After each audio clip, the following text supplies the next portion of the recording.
At Arizona State University, we're bringing world-class education from our globally acclaimed faculty to you.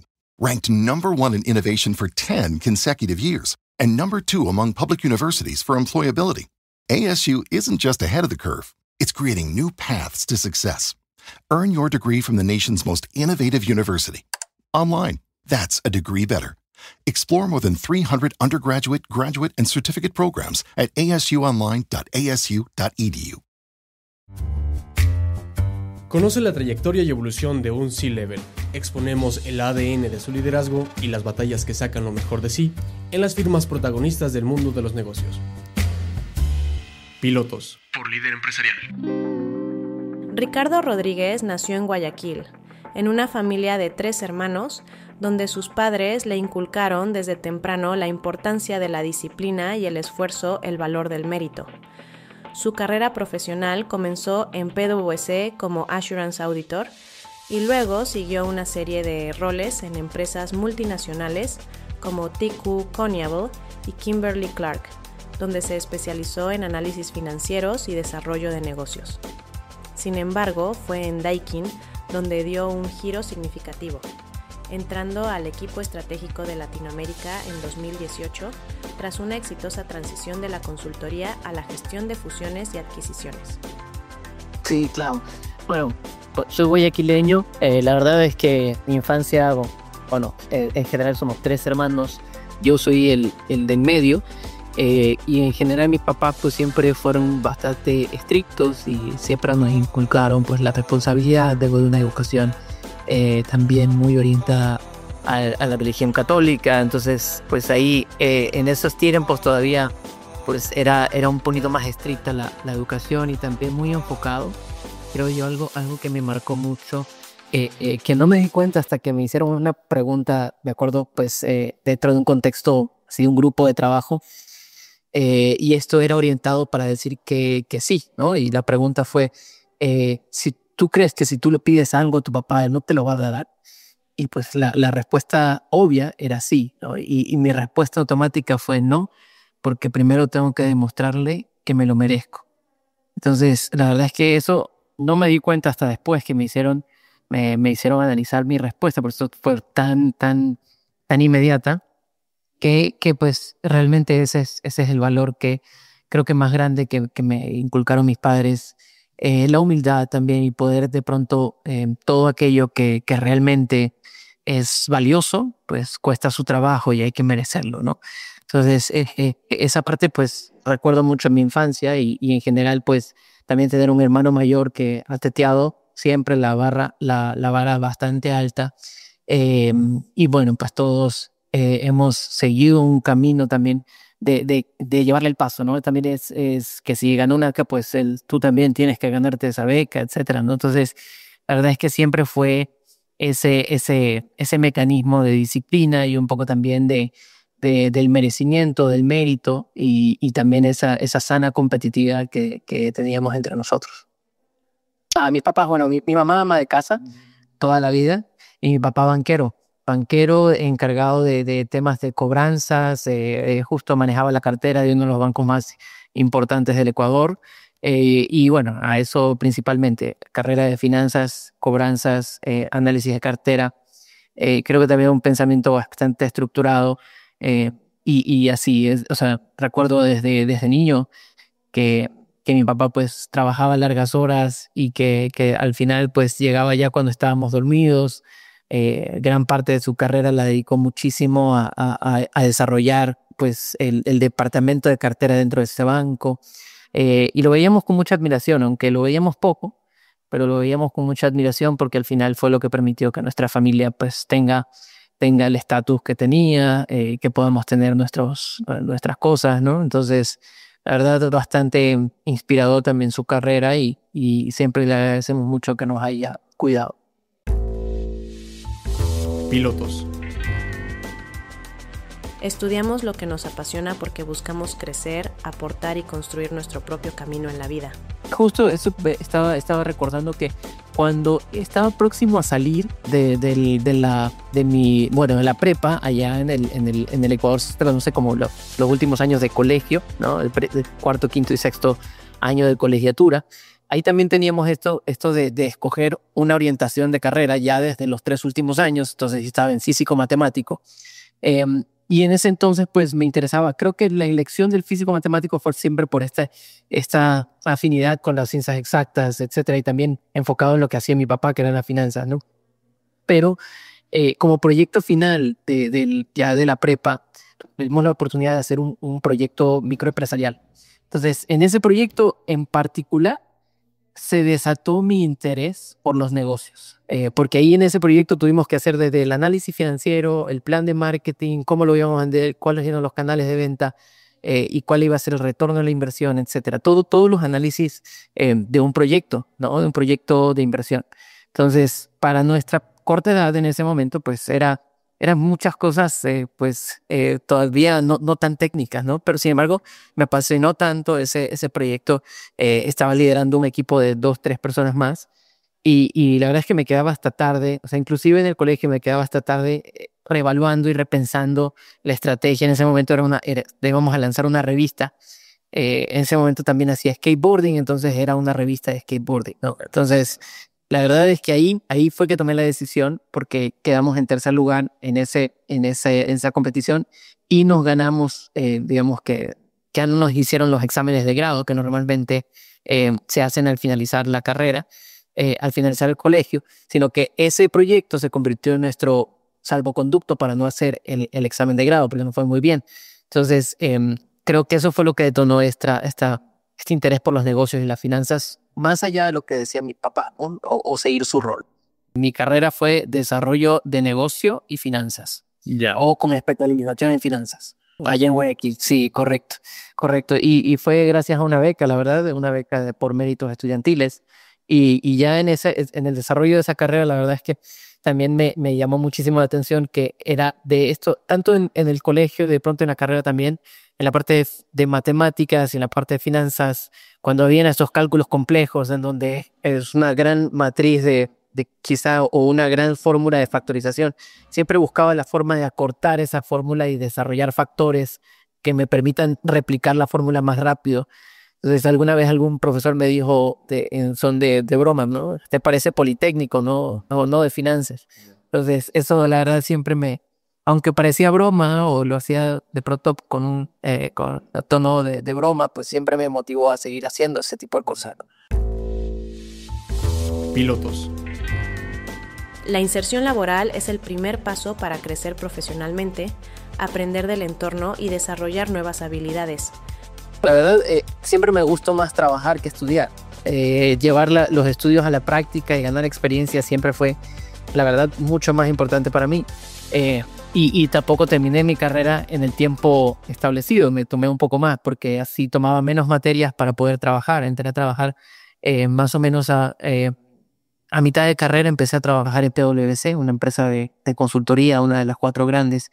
Y la verdad es que en ese mundo me apasionó muchísimo no solamente entender cómo se aplicaba este conocimiento a los negocios y cómo analizar estados financieros y poder identificar dónde estaban las fallas, sino también este trato directo con la gente que era responsable de ese número, ¿no? Y hacer indagaciones y de pronto tener la madurez para hacer ese acercamiento y tener la confianza de hacerle una pregunta a un CEO de pronto de un banco o de pronto de una empresa grande, multinacional, hacer las indagaciones del caso, ¿no? Inclusive hacerle preguntas que de pronto no son tan cómodas porque tú eres el auditor, ¿no? Entonces, esa parte la verdad es que me llamó muchísimo la atención y desde ahí dije, pues, el mundo de los negocios, la consultoría, el mundo del análisis financiero y desarrollo de nuevos negocios es lo que yo quiero hacer, ¿no? Y muy alineado a eso, pues, terminé mi carrera y pues, como te digo, en un lapso de tiempo un poco mayor, pero siempre llevarlo a la práctica es lo que me llamó la atención. Bueno, tenemos una planta de manufactura en San Luis Potosí, pero oficinas de distribución o oficinas de venta de equipos, áreas mencionados, pues tenemos en Ciudad de México, tenemos otra oficina en Monterrey, tenemos también una empresa, bueno, tenemos varias empresas, estamos presentes en casi toda la República y también diferentes países de Latinoamérica. Me parece que son 14 países en total. Pilotos. La vida y la experiencia laboral nos enseñan que cada reto es una oportunidad para aprender, mejorar y seguir avanzando. Bueno, la transición fue así, ¿no? Empecé en la parte de consultoría y pues muy temas de finanzas contables. Luego pasé a un rol más de administración financiera, se puede decir así, en una empresa un poco más pequeña. Pues no era una multinacional tan grande como PwC, pero era una farmacéutica multilatina con diferentes operaciones en Latinoamérica. Y posterior a eso pasé a Kimberly-Clark con este mindset de desarrollo de negocio, ¿no? En ese momento, pues, Business Analyst era el cargo, y ese cargo de Business Analyst era como un homólogo a ser el CFO de una categoría particular de comercialización. Entonces, llámese, por ejemplo, pañales o higiene femenina o temas de tissue, ¿no? Temas de papel higiénico. Entonces, esa experiencia, la verdad, fue bastante enriquecedora para mí porque fui responsable ya de una categoría de temas financieros y aprobaciones inclusive, ¿no? Luego de esto, pues, digamos que mi hermano mayor estaba ya trabajando en Daikin en Japón. Como siempre digo, pues él nos puso la vara bastante alta. Entonces, en ese momento había una oportunidad en Latinoamérica en 2018 para entrar al equipo de justo es como la parte estratégica de Latinoamérica. Y en esa parte estratégica estaba manejando en ese momento mucho M&A, ¿no? La parte de fusiones, adquisiciones de empresas. Entonces, mi experiencia previa encajaba muy bien en el perfil que estaban buscando. Tuve un par de assessments con mis jefes en ese entonces, ambos japoneses, y les gustó mucho mi trabajo, pude aportar mucho valor. La verdad, darme cuenta de que podía exportar mi talento, la verdad, también fue bastante sorpresivo para mí, ¿no? Y creo que el desafío grande después de hacer esa migración fue confiar en mí mismo, ¿no? Y sacarme salirme de ese síndrome del impostor, ¿no? Como que no me lo merezco, o sea, ¿por qué estoy aquí, no? O sea, eso siempre se sintió al principio y la verdad es que poco a poco, cuando tuve la suerte, que no todos la tienen, la verdad es bastante, pues yo digo suerte y además coincidencia, ¿no? De que necesitaban mucho un talento así. Entonces fui directo al Big Boys Table, ¿no? De pronto sin pasar esa curva, sino directo al Big Boys Table. Y la verdad es que me hizo madurar muy rápido y también me obligó a tener esa confianza en el criterio, sobre todo contable y financiero, que ponía en ese entonces para hacer las adquisiciones, fusiones, ¿no? Entonces, gracias a que pues también me iba a la par haciendo como un recap de todo lo que había aprendido, etcétera, también pude agregar muchísimo valor y así fue que me fui ganando poco a poco el puesto dentro del equipo y más confianza, ¿no?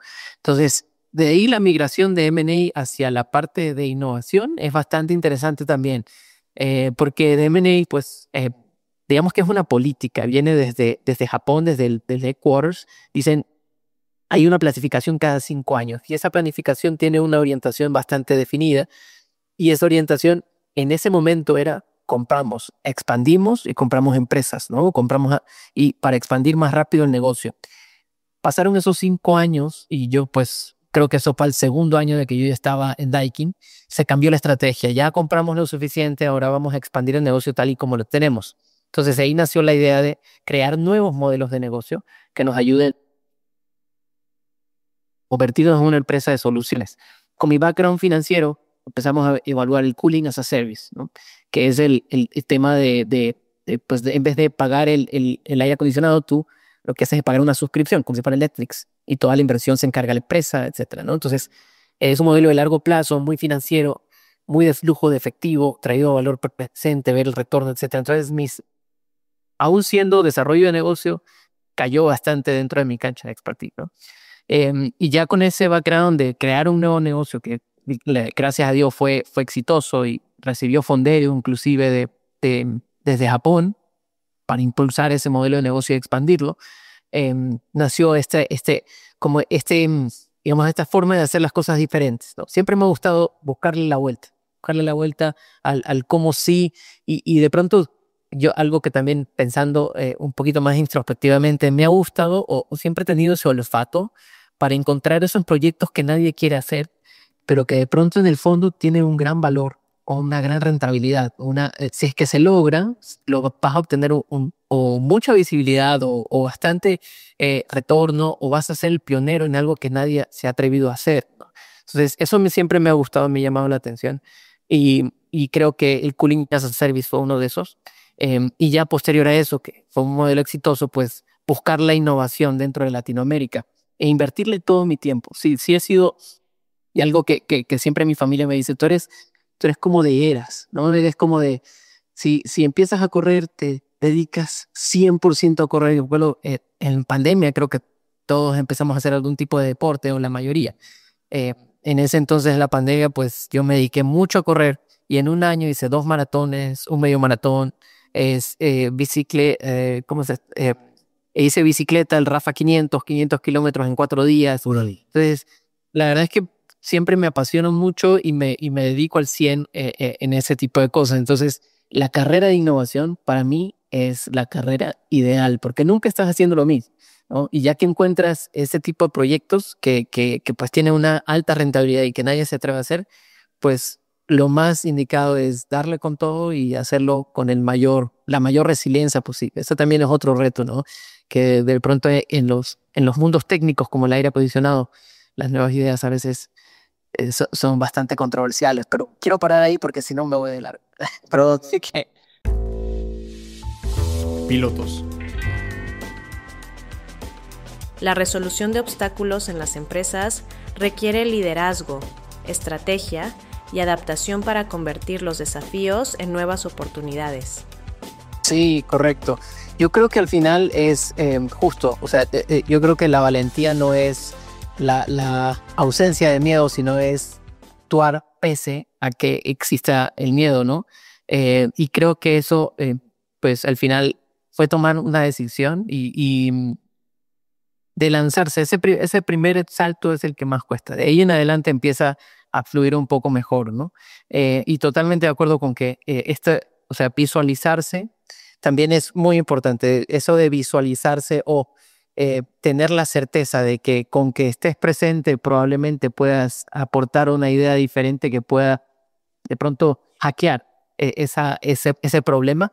La verdad es que se va dando poco a poco. Yo atribuyo mucho al intento, ¿no? Hay que intentar. Si lo intentas pues y fallas, ya tienes una segunda, ya tienes al menos la experiencia. No existe el fallo, sino más bien el aprendizaje. Entonces, para mí ha sido eso, intentar prueba y error. Y también pues han habido muchísimos momentos en los que los errores son más numerosos que los aciertos, ¿no? Y se pierde esa confianza también, ¿no? De pronto te das cuenta que eventualmente empiezas a callar un poco más en las reuniones, ya no alzas tu voz o ya no dices lo que piensas, también por respeto, ¿no? Porque pues es una empresa japonesa y hay bastante el tema de los niveles, ¿no? Entonces tú tienes que saber en qué momento dirigir la palabra o en qué momento no. Quizá eso también es importante en temas de política interna, ¿no? Entonces, yo creo que poco a poco he ido aprendiendo y modulando, pero sí, o sea, siempre es importante, y creo que el síndrome del impostor, más allá de darte ese temor, también te ayuda a prepararte más, ¿no? A quizá, pues ir justamente, como tú decías, ¿no? Antes de la reunión, quizás no sea solo suficiente estar en la reunión, quizás sea necesario también leer un poco antes de eso. Entonces, eso también, esa necesidad de estar 100% preparado y consciente, te ayuda quizá a estar un poco más preparado que el resto, ¿no? Sí que estar 100% en la conciencia tampoco es bueno. Siempre hay que estar un poco inconscientemente, porque pues al final eso es lo que te da ese ímpetu para decir algo que quizá no conozcas, pero decirlo con confianza y al final convencer también, ¿no? Entonces, creo que estar preparado siempre es importante y hay que mantener el equilibrio entre estar preparado y no. Entonces, entre el consciente y el inconsciente, para poder también decir las cosas con confianza, sin dudar tanto de lo que se dice, y decirlo de una forma simple, ¿no? Ya. Pilotos. La innovación es el motor que impulsa el crecimiento de los negocios, abriendo nuevas oportunidades y permitiendo mantenerse a la vanguardia en un mercado competitivo. Bueno, en el contexto corporativo, principalmente, creo que muchas de las veces el corporativo o a veces el propósito de la empresa se pierde en algún momento. Y voy a elaborar ahí sobre eso porque pues al final existen líderes, la verdad, bastante eficaces, ¿no? Y bastante efectivos en cumplir una meta, ¿no? Y esa meta al final se resume en metas de ventas, ¿no? En liderar un equipo a que venda más de producto, a que venda más de cierta solución, pero a veces se pierde en ese camino el por qué que se hacen las cosas, cuál es el propósito real de la empresa, que normalmente es resolver problemas de la sociedad. Así es como debe visualizarse una empresa, ¿no? Es un ente que trata de resolver problemas sociales hacia el futuro y verse como un actor de esa sociedad en los próximos 50 años. Entonces, quizá desde la perspectiva del innovador, eso tiene que ser digamos, el credo, ¿no? Eso tiene que estar siempre en la mente del innovador, porque es la forma en la que encuentras soluciones fuera de la caja, ¿no? Porque no estás enfocado en el hoy, estás enfocado en qué es lo que la empresa quiere lograr de aquí a los próximos 50 años, ¿no? O manejas ese balance entre lo que haces hoy, pero pensando siempre en el futuro. Entonces, creo que eso me ha ayudado a hackear un poquito el sistema, analizar las tendencias es súper importante, ver cómo se está moviendo el mercado, tanto las economías, ¿no? Qué es posible, qué no está posible, lo que es posible hoy, pero, y que no es posible hoy, pero va a ser posible mañana. Dígase, por ejemplo, estos mecanismos financieros para el cooling as a service hoy son un gran desafío, pero a futuro, con el tema de las renovables, pues van a venir, ¿no? Y la cuestión es estar preparado hoy. Y quizá la inversión hoy pueda sonar un poco, bueno, vamos a ver qué pasa, ¿no? Pero en realidad va a ser el negocio del futuro, ¿no? Eso también decíamos en Kimberly Clark, ¿no? Había una categoría que es los pañales para adultos. Los pañales para adultos es esa categoría que no vende mucho, pero se mantiene porque es el negocio del futuro. Y ya lo estamos viendo, ¿no? Las tendencias indican que hay menos parejas que quieren tener hijos, financiero, el bienestar de pronto las carreras, etcétera. Entonces, cada vez menos personas quieren tener hijos y casarse inclusive. Entonces, ¿cuál es o sea, ya el tema de pañales no va a ser el pañal para bebés, no va a ser el negocio, sino el pañales para adultos. Entonces, son cosas que la empresa tiene que visualizar y creo que pues eso también me ha ayudado bastante acá. Entonces, yo creo que eso es hackear un poco y estar listo para tener siempre la contra, ¿no? Llevarle la contra a gente muy técnica, la verdad es desafiante, pero es bonito al mismo tiempo, porque cuando logras convencer, ves ese brillo de la persona con la que le estás dando de conversar con estas nuevas ideas y ves ese brillo en la persona en que tienes razón, yo estoy muy enfocado en la práctica, pero alguien tiene que estar, y esa es la reacción que más me gusta, alguien tiene que estar pensando en estas cosas y yo no puedo ser porque estoy muy ocupado, entonces por favor piénsalas por nosotros. Entonces ahí ya ganaste, ¿no? En ese momento ganaste porque tienes la confianza de que hay lógica detrás de tu sueño, solo que en este momento es pues difícil para esa persona concentrarse en ello y te lo delega, ¿no? Entonces creo que esos sería mi respuesta. Pilotos. El liderazgo no se trata de mandar, sino de inspirar, guiar y crecer junto a los demás.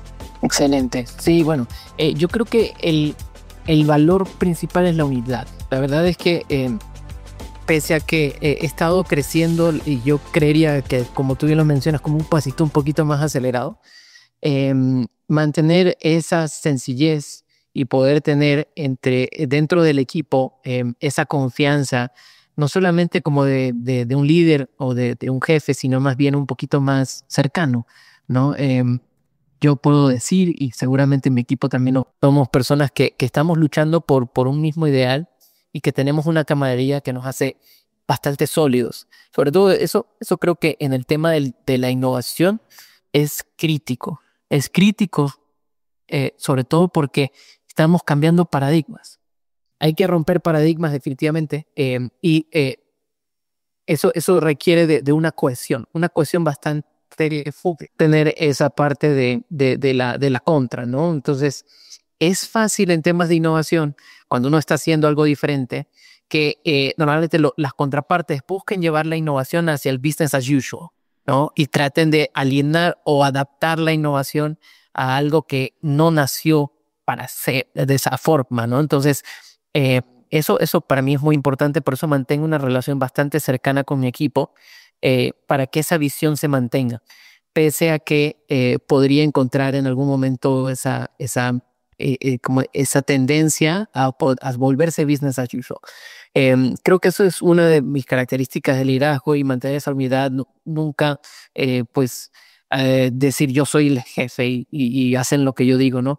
Es más bien cómo conciliamos y llegamos a un consenso entre todos, ¿no? Y cómo vemos la innovación, ¿no? Desde este departamento. Algo que también es bastante desafiante es que cuando entran miembros a mi equipo, siempre ven este potencial de innovación y de cambio bastante fuerte, ¿no? Porque tenemos mucha confianza de parte del top management.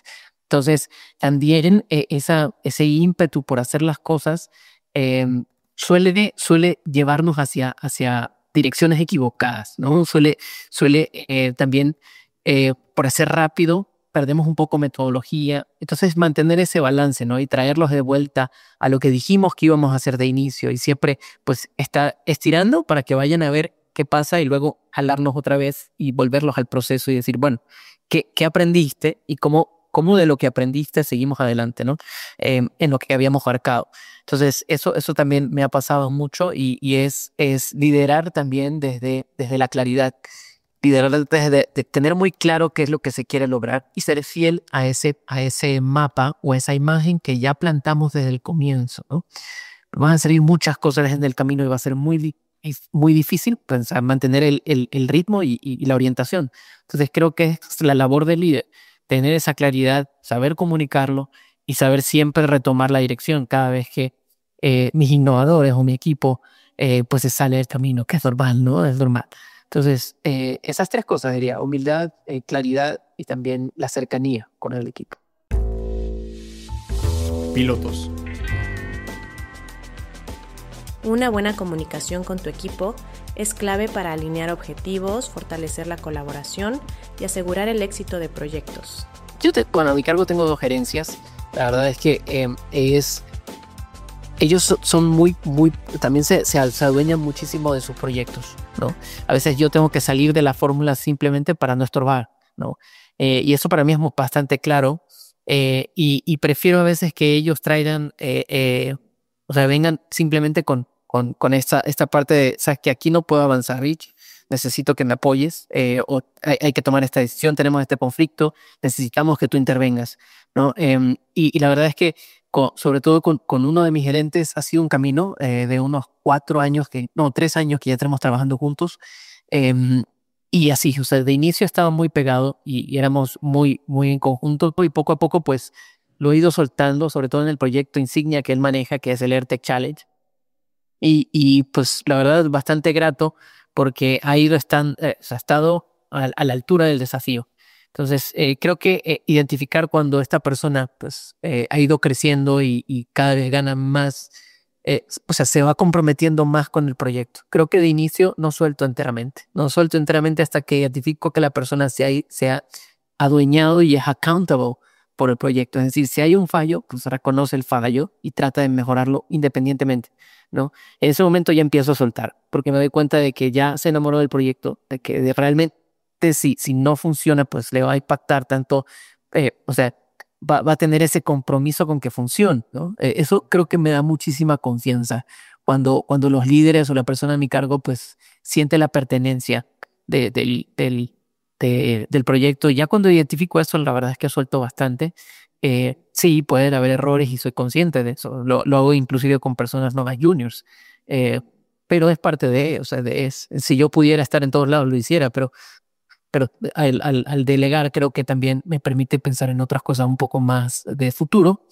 Y sí, ha sido esto, ¿no? Creo que identificar esa pertenencia de los proyectos es lo que más confianza me da. Pilotos. La resolución de obstáculos en las empresas Requiere liderazgo, estrategia y adaptación para convertir los desafíos en nuevas oportunidades. Sí, yo la verdad, bueno, depende. Sí, si es un problema, por ejemplo, con alguien externo, normalmente pues busco que todas las partes relacionadas estén en una reunión y me cuenten todos todo, ¿no? Que me digan absolutamente todo lo que ha pasado y cómo lo han hecho y o sea, por qué estamos en ese conflicto. Y normalmente lo que pasa ahí es que a través de escuchar con claridad y saber también cuál es el background tanto de ambas partes, eh, sí logro identificar esas raíces del problema, ¿no? Ya escuchándose. Es muy importante escuchar y también conocer el background, conocer qué hicimos de este lado y aceptar, ¿no? Si es que desde nuestra parte, pues, han habido cambios en el camino y eso ha detonado que de pronto la contraparte no tenga claridad de lo que esperamos. Entonces, ser conscientes del background tanto del uno como del otro y al final escuchar todo el problema y cómo se ha desenvuelto, pues me permite saber dónde está, si es un problema estructural o si es un problema de pronto de personas nada más o de choque de personalidades, pues se vuelve un poco más evidente, ¿no? Y en cambio internamente, si es que tengo de pronto alguna queja o algún tema con algún colaborador, lo que busco siempre es intentar de varias formas. Primero, pues conversemos y veamos qué piensas tú, qué pienso yo, cómo llegamos a un consenso y te digo al final qué es lo que yo necesito que tú hagas, ¿no? Pues, y si se reitera, pues ya viene un correo electrónico en donde se indica, pues, esto no está funcionando, tiene que funcionar mejor, ¿no? Y pues si ya no, ahí sí, pues, ¿qué te digo? O sea, normalmente soy muy paciente y busco entender a la persona. Y sobre todo, inclusive, y esto pues muy recientemente, inclusive cuando la contraparte normalmente se exalta, pues yo siento mayor control en cambio, ¿no? O sea, siento que en ese momento adquiere un poco más de control sobre la situación porque es justo la contraparte quien pierde el control, ¿no? Entonces, normalmente me pongo en un tono un poco más aplomado y manejo la situación un poco más calmado y con mayor quizá madurez, ¿no? Entonces, ese es mi estilo. La verdad, soy muy conciliador. Solo aplico un poco de firmeza cuando es realmente necesario. Eh, pero normalmente con la lógica. Me gusta mucho convencer a la gente con la lógica y con un background lo suficientemente fuerte como para convencer, ¿no? Y eso, o sea, ese es mi estilo en general. Pilotos. Mantener el equilibrio entre la vida personal y el trabajo es esencial para mantener la salud mental, la productividad y disfrutar de una vida plena. Sí, mira, he optado en estos últimos meses por caminar. Y la caminata, la verdad es, dentro de mi fraccionamiento aquí son puras subidas, ¿no? Vivo acá en el Bosque de la Herradura, entonces son muchas subidas. Entonces la caminata en sí ya es un ejercicio bastante bonito, ¿no? Es igual, hay un esfuerzo físico en el tema de la subida, la bajada, pero me ayuda mucho a meditar. Mientras voy caminando, de pronto me levanto a las 6 de la mañana y hasta las 7, camino y voy escuchando un poco de música de meditación y en ese transcurso voy meditando, ¿no? Y creo que el agradecimiento, entonces, mantener esta actitud de gratitud para mí ha sido bastante importante y te soy sincero también, esa parte de, hace poco tuve el chance de poco resumir mi vida para mí mismo, ¿no? Entonces, he utilizado también mucho la inteligencia artificial para construir un credo personal. Y ese credo personal está alineado no solamente a reafirmarme lo que soy, sino también a visualizarme como quiero ser, ¿no? Y eso involucra la parte profesional, la parte personal y esta actividad física, pero también la actividad, o mejor dicho, mi rol como padre y como esposo, ¿no? Entonces, visualizarme en todos esos aspectos durante todas las mañanas, durante una hora, mientras hago una caminata y respiro aire fresco, la verdad me ha dado bastante tranquilidad y aplomo, ¿no? Para resolver los problemas del día a día, porque al final, pues, lo importante es cómo te sientas y hacia dónde vas, más allá de las particularidades de cada día o las conjeturas, es importante siempre tener el norte bien claro, y también pues analizar, ¿no? Analizar y caminar hacia ese objetivo de este credo que me puse en mente, ¿no? Sí, la verdad es que mi esposa tiene un temple bastante admirable, porque no soy del tipo de personas que puede separar, la verdad. Yo sé que hay mucha tendencia a decir, no, pues, y recomiendo que separen lo uno del otro. En mi caso, mi carrera está muy alineada a lo que quiero lograr como persona, ¿no? En cambiar la forma en la que se vende el aire acondicionado, aunque sea más sustentable.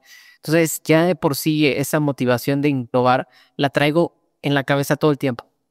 Inclusive mi esposa, pues llegamos a algún punto y me dice, ya deja de pensar, ¿no? No quiero, o sea, y es esto, o sea, no quiero decirles algo que realmente no me pasa, o sea, siempre lo tengo presente y creo que es también lograr que la familia entienda esa parte, ¿no? Que, o sea, no podemos ser dos personas al mismo tiempo, sí, o sea, hay que mantener cierta integridad y mi filosofía es siempre mantener pues ese objetivo de vida en la cabeza, y mi familia es parte de ello. Y quizá es de pronto muchas de las cosas que hablo con mi esposa son relacionadas a estos temas, ¿no? Obviamente personales también, pero ella identifica qué es lo que me apasiona, así como ella habla de fotografía, fotógrafa, ¿no?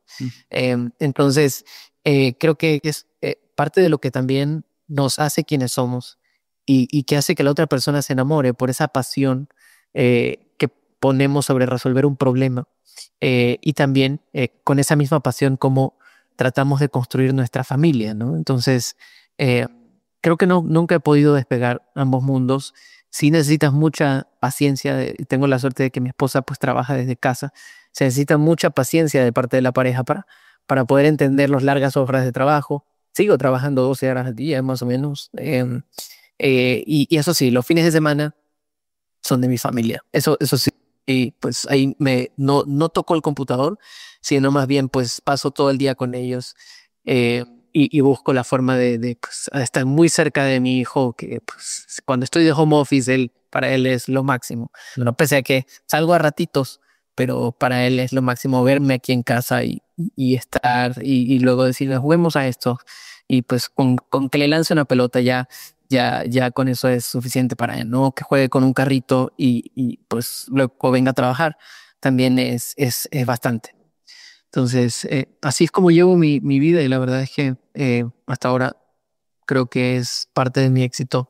Sí, soy workaholic, me dedico muchísimo al trabajo y creo que eso ha permitido también que crezcamos y que construyamos hoy ya un laboratorio de innovación abierta en Monterrey. Entonces, hemos logrado hitos bastante importantes para Latinoamérica dentro de Daikin, y eso me pone muy orgulloso, la verdad, y agradezco muchísimo a mi familia por toda la comprensión, porque de verdad son quienes me mantienen estable. Pilotos. Escuchar los consejos de quienes tienen experiencia es clave para evitar errores, acelerar el aprendizaje y tomar decisiones más sabias. Yo creo que y esto es algo que me dijo un antiguo, bueno, quien lideraba antes en la oficina de Latinoamérica y que me dejó resonando bastante fuerte. Estaba haciendo mi presentación de toda la lógica detrás de este laboratorio de innovación. Es bastante lógico, realmente, es bastante lógico. Tan lógico que recibí un feedback bueno y un feedback malo. El feedback bueno fue, si tú le hubieras presentado esto al CEO de Daikin, que hubiera dicho, ¿dónde firmo para darte la cantidad de dinero que necesitas? Ese fue el feedback bueno. Pero el feedback malo me dijo, mírate cómo estás vestido. Y estaba de traje y corbata para presentar la conceptualización de un laboratorio de innovación. Entonces me dijo, me sacó una palabra. ¿Sabes qué significa en japonés? Trabajar, o sea, trabajar duro. Y me hizo el kanji de trabajar duro. Y el kanji estaba compuesto por dos porciones. Un kanji que decía perder y el otro kanji que decía corazón. Entonces, cuando tú trabajas duro, este kanji que significa trabajar duro también significa perder el corazón.